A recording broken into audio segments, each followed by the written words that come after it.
Осылай деп мен қыздарға Жомартбек кеудесіне тағып жүретін өзімнің орден медальдарымды нұсқадым. Жомартбек менің наградтарымды әсіресе асханаға барғанда тағып алатын. Өйткені майдангер студенттер кассаға кезексіз жіберілетін.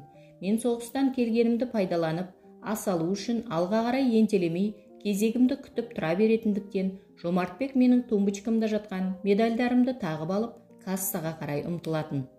Фонарьмен қоршалған тар кассада отырған әйелге студенттердің омырауы көрінбейді. Жомартбек ондайда кеудесін шайқап, медальдарын сылдырата қояды. Қазір дейді кассир әйел, оның майдангер екенін танып. Содан кейін оған сұраған чектерін жазып береді. Ұзын чекті ащы шектей шұбатып, қораздана басып, ол менің қасыма келеді де, өзімен ілестіріп, үстелге қарай алып кетеді. Түскі тамақтың уақыты тақап қалғаннан кейін Жомартбек бүгінде сол кәсібін істеп, қазір қолындағы дәптер сөздерін оқығаннан кейін тайраңдап жатақханаға қарай жүгіре жөнелуге әзір отыр еді. Мен өзін нұсқағаннан кейін Жомартбек қоқилана түсіп, кеудесін қозғап жіберді. Күміс медальдер сыңғырлап қоя берді. Оған қыздар күлкісінің сыңғыры және қосылды. Жомартбек дәптерді әрі қарай оқыды. Сөйтіп, ол 3 күнді ерлікке пара-парау деп ойладым өзімше. Олай ойлайтыным, баяғыда қазақтың бір батырынан өміріңізде өзіңіз сүйсінген неше ерлігіңіз болды деп сұраптымыз. Сонда өмірі есімнен қалмайтын 3 ерлігім бар деп батыр мына төмендегілерді айтыпты. Бір ұрыста жау қолына түсіп қалдым деп бастапты батыр. Қалмақтың мені олжа еткен батыры, еліңнің ерлерін ата, олардың осал жерлерін айт, қазақтың ұлы өзенінің өткелін көрсет деп қинады мені. Мен айтпадым да, көрсетпедім де. Содан кейін ол мені кеңірдегімнен қылқитып, жаңа сойылған өгіздің жас терісіне қаптатып, босағасына байлатып қойды. Жас тері жаздың ыстығында бір-ақ күнде кеуіп, сірі боп шыға келді. Күн көтеріле сіріге шелектеп су құйдырады. Ол кезде сірі сәл кеңейді де, құрыс тырысым жазылып, рахаттанып қаламын. Күн қыза, сірінің суы кеуіп, ол енді қайтадан құрысады. Өгіз терісінен жасалған темірдей сірі жан-жағымнан құрсау боп қысқанда, сүйектерім сытырлап, өліп кете жаздаймын. Жауға жаныңды берсең де, сырыңды берме деген емес пе? Өлсем өлермін, бірақ сырымды бермеспін деп тістеніп, күн сайын бір уыс боп бүрісемін де қаламын. Өстіп, бір ай жаттым. Бір айдың ішінде арыстай басым әруақтай болды да қалды. Бір айдан кейін қазақтың бас батыры келіп, мені қинаған жауды өз қолымен өлтіріп, мені қысқан сіріні өз қолымен тіліп босатып алды. Бір ай сіріде жатқанымда, қыңқ етіп үн шығармағанымды бір ерлік деп білемін. Түнде мен далада ұйықтап жатқан жерімде сұп-суық бірдеңе бақайымнан көтеріліп, кеудеме шығып, жоғары қарай өрмелеп келе жатқанын сезіп, оянып кеттім. Қозғалмай жатып байқасам, бақайымнан бері қарай өрмелеп келе жатқан ұп-ұзын жылан екен. Ұшып тұрсам, оның шағып алатынын білдім де, сенің іздеп келе жатқаның осы ғой деп аузымды аша бердім. Жылан апандай боп жатқан ауызға басын сұға бергенде, мойнынан қыршып алдым да, жыланның басын жерде шеңбердей боп шоршып жатқан денесінің қасына түкіріп тастадым. Екінші ерлігім осы деп есептеймін. 20-ға жаңа ілінген қылшылдаған шыдамсыз жас шағымда өне бойымды қышыма қотыр басып, орнымнан қозғала алмай жатып қалдым. Сонда тұла бойым отқа күйгендей дуылдап, қанша қышынып қиналсам да, етіме бір рет тырнақ тигізбей шыдап бақтым. Осыны 3-ші ерлігім деп айтар едім, депті батыр. Неки, әр адамның басынан өткерер ерекше 3 ерлігі болса, мен мұны өз 3 ерлігімнің біріне балар едім, достар, деп Жомартбек дәптердің бетін жапты. Алғашында бұл жайды қыздардың кейбіреулері күле, жымия отырып тыңдағандарымен, ең соңында олардың бәрі де жым-жырт боп отырып қалды. Жоқ, бұл жазғаныңыз да жақсы екен ағай, деді Меңтай ғана әлден уақытта. Оның несі жақсы? Деп Зайгүл шап ете түсті. 3 күн қыздың қасында жатып, жігер көрсете алмағаны жігіттік пе? Я, неге жігіттік емес, нағыз жігіттік, деді Майра Абаева. Орынсыз құмарлық, опасыз жаумен тең. Ендеше адамның өз нәпсісін тия білуі үлкен ерлік. Қойыңдаршы, ерлік соғыста болмай ма? Деді Қанипа, қыздардың бұл өзара таласын өршіте түсу үшін шеткерірек отырғандарға қарап көзін қысып қойып. Рас, ерлік соғыста ғана болады, бұл қайдағы ерлік, деді Зайкүл. Қанипа өзін қостап отыр екен деп ойлап, одан сайын өршелене түсіп. Ой шырағым, деді Майра да қызбаланып. Ерлік тек қана соғыста болады деп кім айтты саған? Біле білсең, күнделікті өмірдің өзі ерлік. Егер сен бірдеңеге ұшырап қалып, мына Жомартбек өзіңді алақанымен көтеріп ауруханаға жеткізсе, ол да ерлік. Жомартбек басын шайқады. Оны кімді алақанға салып, кімді арқалап апаруды ойланатын шығармыз. Ал Зайкүлді аяғынан салақтатып, арқалап алғанға не жетсін? Ол маған да жеңіл. Зайкүлге де рахат. Аппақ саны өз айтқандай түбіне дейін көрінеді. Қыздар қыран күлкі болып қалды. Менің санымда шаруаң болмасын, деп Зайкүл Жомартбекке қарап жұдырығын түйді. Мен бірдеңеге ұшырап қалсам, бәрібір сен ауруханаға апармайсың. Одан да жедел жәрдемге жалынғаным артық. 03-ке телефон соғыңдар қыздар, ондай бірдеңе бола қалса. Оғанда мен жүгіремін ғой бәрібір, деді Жомартбек күлместен, жымимастан. Ал сенің саныңда менің ешқашан шаруам болған емес. Кербез ағайыңа көрсетіп жүрген өзің ғой оны. Зайкүл Жомартбекті жең алмасын біліп, қолын бір сілтеді де алғашқы әңгімеге қайта оралды. Тоқта Абаева, сен несіне қызыл кеңірдек боласың Ерболды қорғап? Алдымен мұның осы жазғаны шын деп ойлайсың ба? Шын, өмірде ондай болады, деді Майра. Тоқта ендеше. Зайкүл басына келген әлде бір ойға екі көзі жайнаңдап қуанып кетті. Ендеше Ерболды періште дейік. Сен сонда мына мақалды білесің бе өзің? Алтын көрсе періште жолдан таяр деген. Білесің бе? Иә, Майра сасқалақтап қалды. Апырау, ондай да мақал бар еді-ау. Мына түлкі қыз оны қайдан суырып ала қойды. Бұған енді не десем дауа дегендей, Зайкүл айтқан мақалдан адамның адалдығына бұлтартпай сендіретін сөз іздеп дағдарғандай күй танытты. Білемін, ол мақал ғой. Бірақ мақалдың бәрі бірдей. Тоқта, Зайкүл қолын көтерді. Емтиханда мақал деген халық жүрегінің шындығы, мақал шындық сәулесі. Деп таңдайың тақылдағанда алдыңа жан салмайсың. Енді келіп, ол мақал ғой дейсің. Мақал болса, өтірік демекпісің сонда? Жоқ, өтірік демеймін, шындық. Бірақ ол қандай мақал? Мәселе сонда. Халықтың адал жүрегінен шыққан, өмірдің философиясын білдіретін, шын даналықты танытатын мақалмен мәтелге дауым жоқ. Ал халықтың сол даналығына үстем таптың, елдегі қу сұмдардың өз пайдасын көздеп қосып жіберген қоспалары және бар. Мысалы, деді Зайкүл, мысалын айт. Мысалы, бәйбішеге жарасар қолындағы сабасы деген мақалдал. Бәйбішеден басқа ел, кедей әйелдері қолдарына саба ұстаса күнә бола ма екен? Олар қымыз ішсе, ауыздарынан ағып кете ме екен? Жоқ, бәйбішеге жарасқан саба басқаға да жарасады. Бірақ үстем таптың сабаны бәйбішеден басқаға ұстатқысы келмейді. Кедей, күң әйелдерге саба ұстауға жазбаған деп оларды сендіруге тырысады. Атам заманнан келе жатқан халық мақалы осылай деген дейді. Сол сияқты өздерінің өзгеге жасаған қиянат қылмысын бүркеу үшін қу, сұм адамдарда мақалға ұқсас сөздер шығарып қосқан. Мәселен, жаңағы өзің айтқан алтын көрсе періште жолдан таяр деген. Сұм арам адамдар сұмдығын істеп алады да, артынан мен қайтейін, алтын көрсе періште жолдан таяды деген. Мен періште емеспін, адаммын ғой деп момақан сиды. Бұл сол үшін шығарылған сөз. Әйтпесе алтын көрсе періште неге жолдан таяды? Жолдан таяды екен, онда ол періште емес. Жолдан таю, жөнсіздік жасау адамның ісі. Бірақ адамның да адамы бар. Жұрттың бәрін жолдан таяды деуге болмайды, жолдас Сағынова. Мақалды білген жақсы, бірақ әр мақалдың мәнін де ажырата білу керек.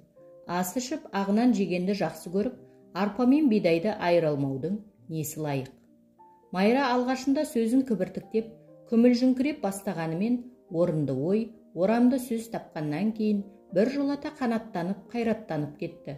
Үсті-үстіне бастырмалата екпіндей сөйлеп, Зайкүлдің аузын аштырмай тастады. Жаса Майра, деп Жомартбек жалғыз өзі аямай алақан соқты.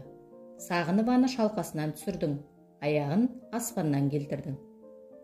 Жоқ, сен қоя тұр оны, деді Зайкүл жеңілгісі келмей. Қыздар айтыңдаршы, Ерболдың қызды құшақтап 3 күн оңашада жатқандағы адалдығына әсте сенуге бола ма? Ол Майрадан басқалардың өзін қолдауын күтті. Қыздар сықылықтап күліскендерімен ешкім оған демеу болар ештеңе айтпады. Мен сенемін, деді Қанипа сықылықтап күліп отырып. Мен де ағайға сенемін, деді Меңтай күлместен байыпты түрде. Майра өте дұрыс айтты. Жоқ, мен сенбеймін, деді Зайкүл. Ешқашанда олай болмайды. Мен өз басымнан кешкен адал, ақиқат шындыққа Зайкүлді сендіре алмағаныма ыза болдым. Бірақ адамның күншуақ жақтарына көңіл бөлмей, көлеңке жағына көбірек көз салатын Зайкүл сияқтыларға не дауа? Әйтпесе оның ешқашанда олай болмайды дегені жаныма батты. Неге олай болмасқа? Болғанын бастан кешкен кісі айтып тұрғанда неге сенбеске? Қалай болады ендеше, дедім мен Зайкүлге кекете сұрақ қойып. Оны өзің де білесің, деп Зайкүл ыржалақтай күлді. Өзін өзгеше мас еткен әлде бір тәттінің дәмін есіне түсіргендей боп елтіп қалды. Біздің Зайкүл ерте ашылған гүл ғой, деді Жомартбек, оған ешбір мән бермегенсіп мүләйім ғана. Я, әр гүлдің өз уақытында ашылғаны жақсы ғой, деп қостады Майра мырс етіп. Оның несі жақсы, деді Зайкүл лап ете тез жауап беріп. Уақытында ашыламын деп жүргенде суық соғып кетсе, солады да қалады ол гүл. Жоқ, олай болмас. Мезгілінен бұрын ашылған гүл ғана ерте солатын шығар, деді Жомартбек. Ерте солсам да есемді жібермесем болады. Менің білетінім осы қыздар, деді Зайкүл Жомартбектің мысқылын елемеген болып. Я, ашыл Зайкүл, ашыл, деді Майра сылқылдай күліп. Бірақ бір жола ашылып шашылып қалып жүрме. Бұл әңгімені Меңтай басқа арнаға ауыстырды. Ол қыз қазір қайда, ағай? Деп маған қарады. Танан айтамын. Осында. Осында? Деп екі-үш қыз қосыла дауыстап қалды. Алматыда ма? Я, көргілерің келсе, мен бір күні ертіп әкеліп таныстырайын өздеріңмен. Ақылды, жақсы қыз.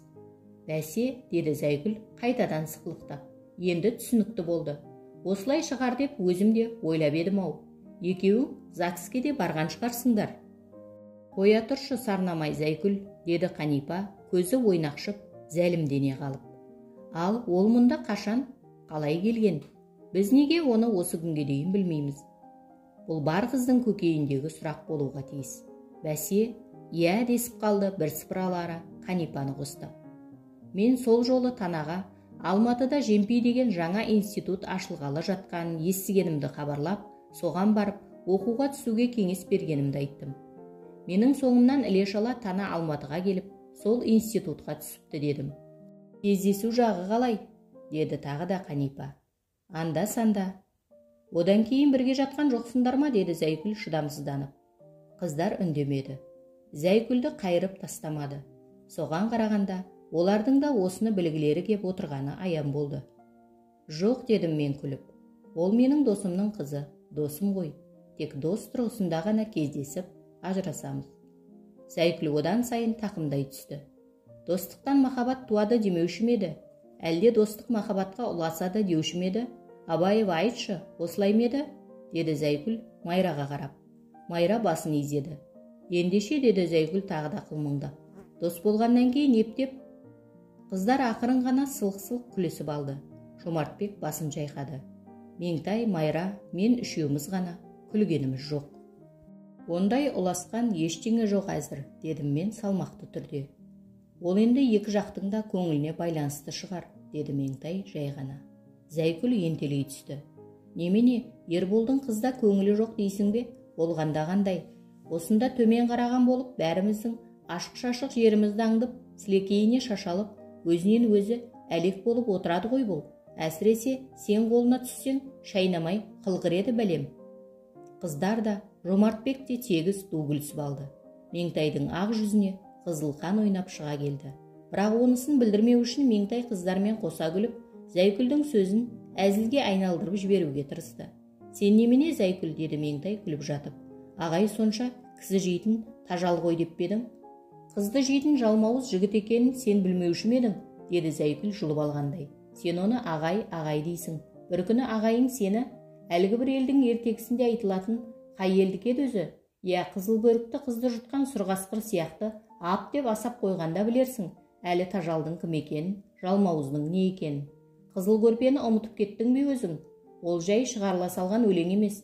Ол жалмауыздың саған қарап жалақтаған тілі де шырағым. Қыздар бұған да мәз боп қалды. Бұл жолы мен де күлдім. Тек Меңтай ғана не күлерін, не күлмесін білмей сәл отырды да артынан амалсыздан езу тартты. Зайкүл не десе о десін, деді Меңтай қыздардың күлкісі тыйылғаннан кейін. Бірақ біздің ағай ондай кісі емес. Көрерміз, деді Зайкүл ерегісіп. Иә, деді Қанипа күліп. Жаңағы Зайкүл айтқандай менің қыздарға қызға қарайтыным рас еді.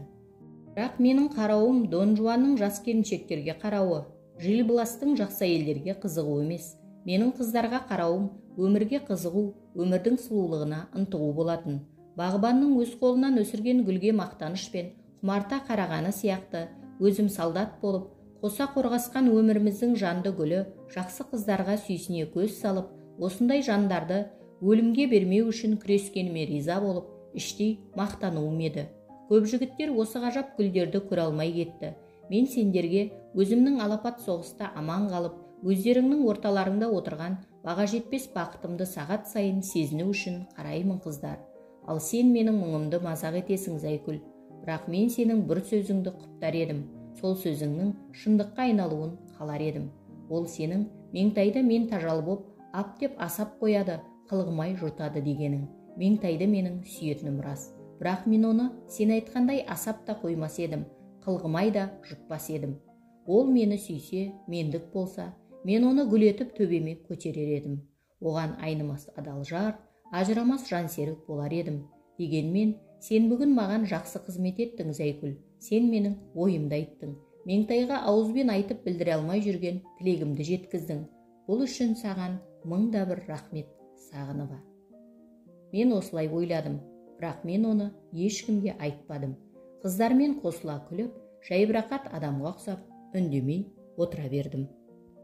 Иә, әркімнің өз Пенелопасы болғанға не жетсін, деді Қанипа. Жұрт тегіс тынышталғаннан кейін маған көзінің астымен қарап қойып, өзгелерге бұрылып, көзін бір қысып қалып.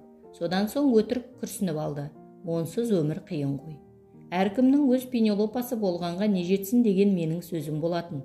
Бұл курста қыздардың ауыздарынан түспейтін афоризмге айналып кеткен еді. Осындай бір үнсіздік орнай қалған тұста әлде біреу соны айтып жіберіп жұртты ду күлдіретін. Жоқ, деді Зайкүл қолын сермеп. Ол Ербол сияқты ұлдардың айтатын сөзі. Біздің оны өзгертіп, әркімнің өз Одиссейі болғанға не жетсін деуіміз керек, қыздар.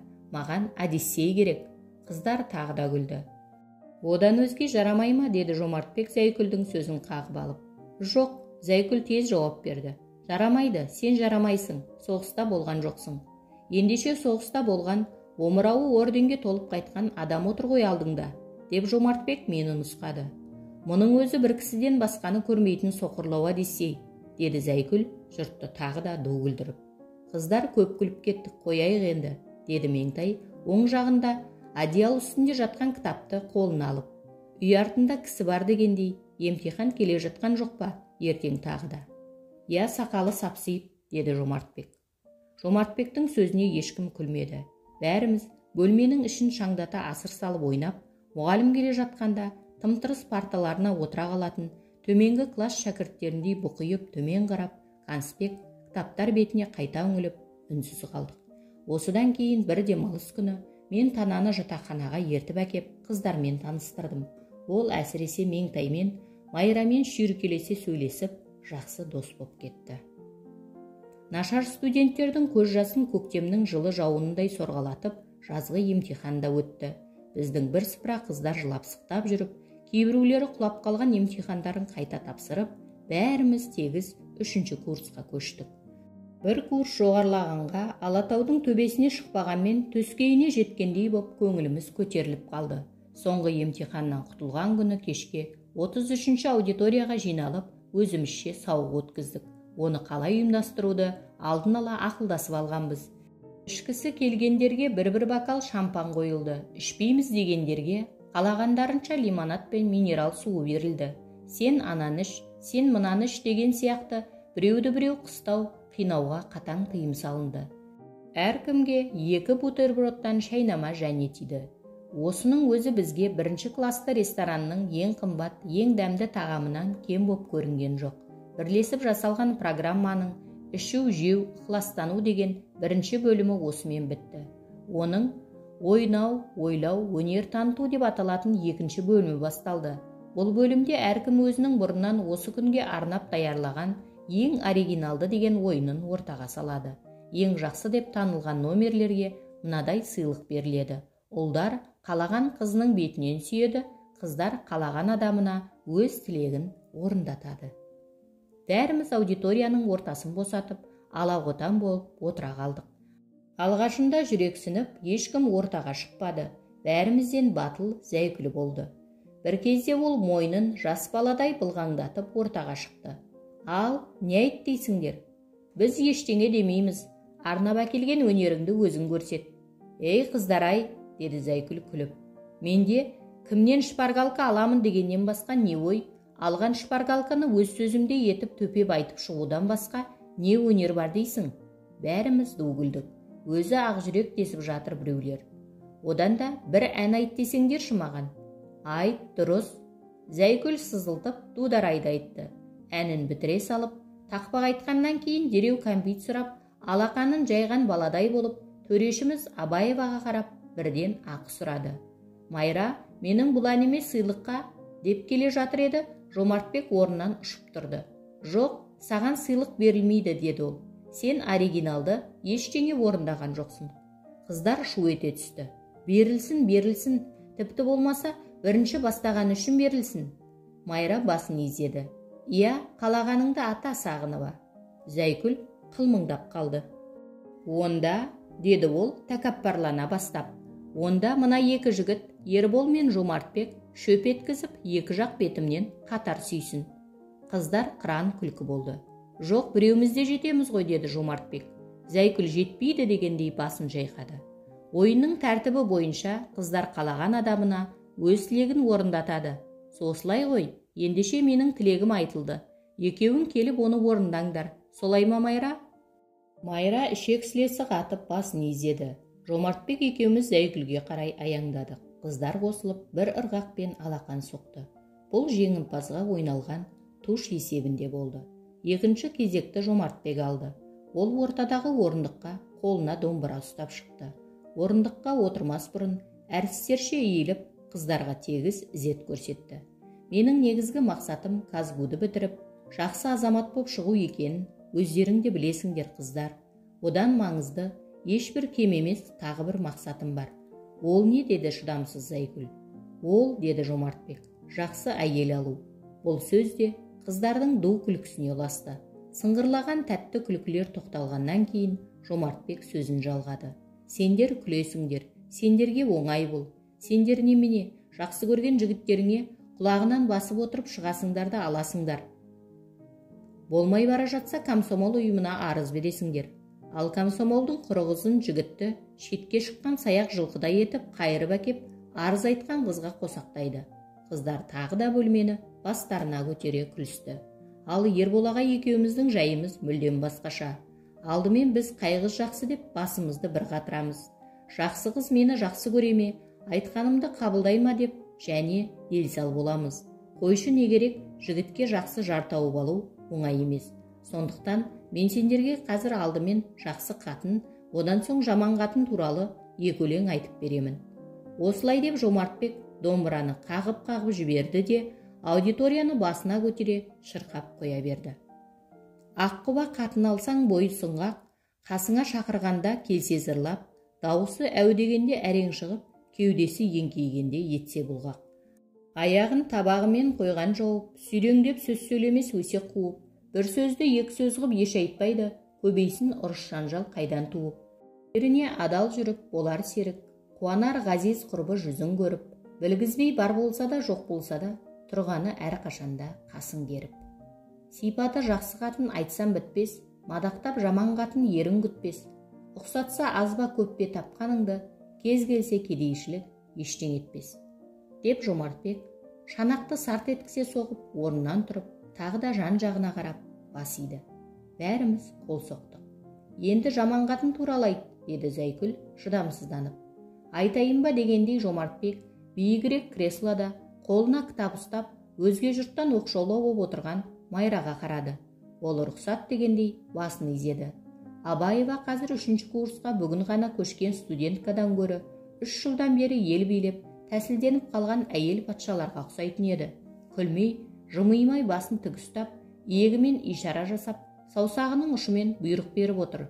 Қолындағы кітабы Хазіреттің асасы немесе Богдан Хмельницкийдің булавасы сияқты. Оны сәл көтерсе болды, шулап отырған жұрт тым-тырыс тына қалады. Абаевадан рұқсат алған соң Жомартбек қайта шырқады. Болмайды пейілі сұлу жаман қатын, білмейді үйретсең де сөздің салтын, ілмелеп салған жерден кекесін деп, қылады ұрыс жанжал сөздің артын. Кетеді таң атқан соң өсек бағып, еріне былшылдайды елді шағып, қонаққа тамақ бер деп ептеп айтса, жүреді теріс қарап жыбыр қағып. Кісіге күле сөйлеп келмес жанап, былшылдар ел көзінше байын сыбап, таусылды күні түні етпен шай деп, қонағын қыстай келген бәрін санап. Орамал жерде жатыр кірі батпан, сылдырап аяқтабақ қирағып жатқан, сүтіне шелектегі ит кеп тисе, кет деп те айтпайды оған Құдай атқан. Төрешінің ұйғаруымен Жомартбекке де сүйу сыйлығы тиді. Ол алшаңдап Зәйкүлге қарай жүрді.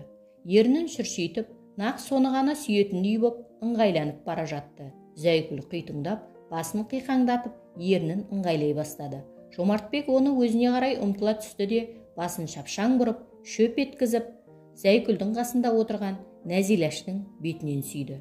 Зәйкүл сүйісуге ыңғайланып, шошайтқан ернін не істерін білмей, түсі бұзылып, нәумез боп қалды. Оны бағып отырған біз және қыран күлкіге баттық. Зәйкүл немене, сүйіскің келіп еді, кел деп Жомартбек ештеңе болмағандай жайбырақат